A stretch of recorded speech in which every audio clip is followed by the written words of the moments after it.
Excelente día tengan todos ustedes. Vamos a continuar con el tema de amortización, pero un caso particular, lo que es el número de periodos.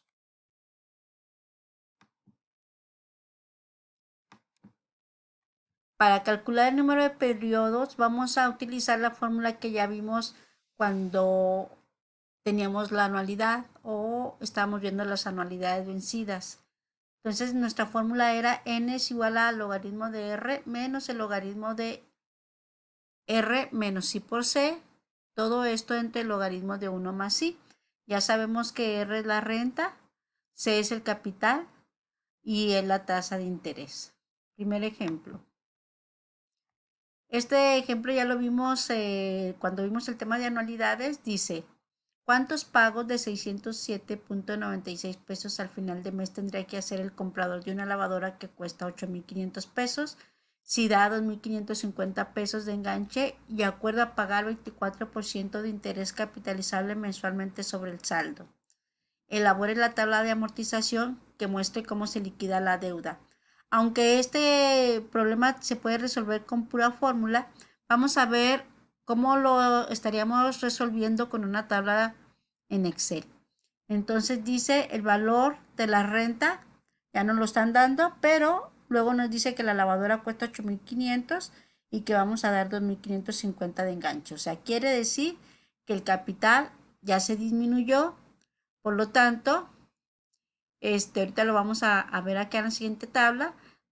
El pago va a ser mensual, la tasa es del 24%, pero se capitaliza mensualmente. Vamos a dividirla entre 12 para aplicar una tasa del 2%. Aquí está. Si nosotros sacamos el número de periodos, pues nos da 10.99. Prácticamente es 11 periodos. Podríamos decir que lo podríamos cerrar el número, pero luego tendríamos que irnos a la tabla. Entonces, en este caso ya nos daban el valor del pago, que eran 607.96. Y una vez que nosotros disminuimos el enganche, nos queda que el capital que se debe son 5.950. Si nosotros aplicamos también la tasa del 2%, la fórmula que tendríamos que utilizar en Excel para sacar N tendría que ser N per, o sea, el número de periodos. Aquí nos estaría pidiendo la tasa, la renta y el pago. Entonces es muy importante que si nosotros nos dan un crédito y nosotros vamos a hacer un desembolso, marquemos que eso es un desembolso, porque si no le marcamos a R que es un desembolso, entonces el número de periodos nos va a salir diferente. Fíjense bien cómo lo voy a quitar y cómo el número de periodos va a salir diferente. Fíjense, nos da 9.02 y el negativo. Entonces, eso es incorrecto. Entonces, siempre tenemos que indicar que en este caso es negativo. Entonces, nos da 10.99 que nosotros cerramos a 11 porque prácticamente ahí no hay diferencias. Sin embargo, ahorita vamos a ver que en la tablita sí hay uno. Entonces, ya sabemos hacer una tabla de amortización. Ponemos nuestro saldo, ponemos nuestro pago. Luego decimos que el interés es sobre saldos insolutos. Se calcula el saldo de el interés sobre el saldo de 5.950 por la tasa del 2%. Y en ese caso los intereses son 119 y el abono a capital es la diferencia entre el pago y el interés. Nos salen 5.461. Pero si se fijan hasta el final hay una pequeña diferencia. Quiere decir que en este caso el pago me da negativo. Yo tendría que quitarle aquí 2 centavitos en esta última parte para que me dé exactamente el negrito aquí. O sea, no me pasé. Y ajusto y ya se supone que este me daría 0. Entonces se puede hacer un ajuste. El caso anterior prácticamente nos daba 11. Sin embargo, vamos a ver este ejemplo en el cual el número que nos dan no es un número entero. Dice, ¿cuántos pagos bimestrales vencidos de 1.550 se tendrían que hacer para saldar una deuda pagadera hoy de 8,000 pesos, cuyo interés es de 2.75 bimestral. Me está preguntando el número de pagos bimestrales, me dan la tasa que ya es bimestral y me dicen de la cantidad 1,550, entonces la deuda es de 8,000. Si aplicamos la fórmula, nos damos cuenta que todos los datos nos dan 5.64 pagos bimestrales. El hecho de que nos dé este tipo de números, que no es ni 5 ni es 6, nos obliga a que tomemos una decisión. Aquí les pongo.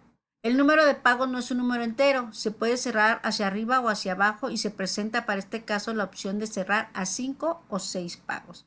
Entonces, si nosotros cerramos a 5 pagos, vamos a tener que hacer 4 pagos bimestrales de 1,550 y un quinto pago mayor a 1,550. Pero si nosotros subimos el número y cerramos a 6, se deben hacer 5 pagos bimestrales de 1,550 y un pago menor de 1,550. Esta es la tabla cuando se decide cerrar el número a 5 periodos y entonces tenemos que determinar que el pago, la opción A decía que eran 4 pagos de 1,550 y un último pago mayor. Entonces aquí en la tablita yo aquí estoy marcando los 4 pagos de 1,550. Hasta aquí mi saldo que me quedaría pendiente de pago serían 2,456.50. Ese es el pago insoluto, perdone, el saldo insoluto. Pero como yo siempre tengo que pagar los intereses, si yo me voy hasta el periodo 5, tengo que pagar los intereses que se generan desde el periodo 4 al 5. Y entonces aquí voy a hacer un pequeño ajuste. Este me tiene que dar 0. Entonces este menos este me va a dar 0. Calculo los intereses igual. El 0.0275 bimestral por el saldo insoluto de 2,456 me da 67.55. Y luego para sacar el pago mayor lo que voy a hacer, voy a sumar el interés más el abono a capital. Y entonces aquí cambié aquí la formulita y si se fijan digo abono a capital más C11, que en este caso C11 es el interés sobre saldo insoluto. Que aquí les estoy presentando lo que es la opción B. La opción B era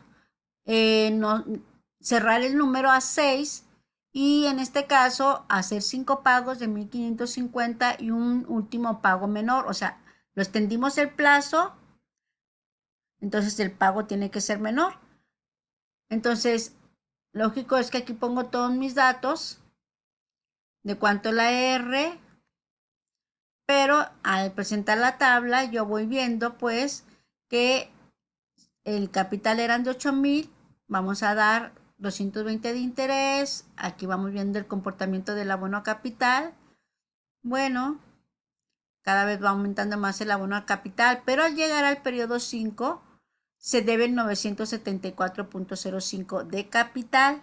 Entonces tengo que liquidar el capital, que en este caso son 974, lo pongo aquí en la columna de abono a capital 974. Luego voy a calcular los intereses. Los intereses también son la tasa del 0.0275 por el saldo, que son 974.05, me da 26.79. Entonces sumo los intereses y el abono a capital del sexto periodo y el último pago bimestral debe ser de 1,000 pesos con 84 centavos. O sea, menor. ¿Por qué? Porque ya había dado una parte de lo que debía en el periodo 5, entonces se debe de reducir ese pago. Entonces, nada más para recordarles, cuando nosotros el número que nos dé, el número de pagos, no sea un número entero y tengamos que decidir hacia arriba o hacia abajo, siempre vamos a tener que hacer un determinado número de pagos de una cantidad y un pago mayor, o si cerramos hacia arriba, de acuerdo a la cantidad que nos estén marcando, y un pago menor. Entonces, siempre es así para este caso. Entonces, cuando nosotros estemos resolviendo nuestros ejemplos, no siempre tenemos que hacer los dos análisis, basta con que hagamos uno, el que se nos solicite, pero tenemos Excel, que es una herramienta muy poderosa y no tenemos que estar utilizando las fórmulas.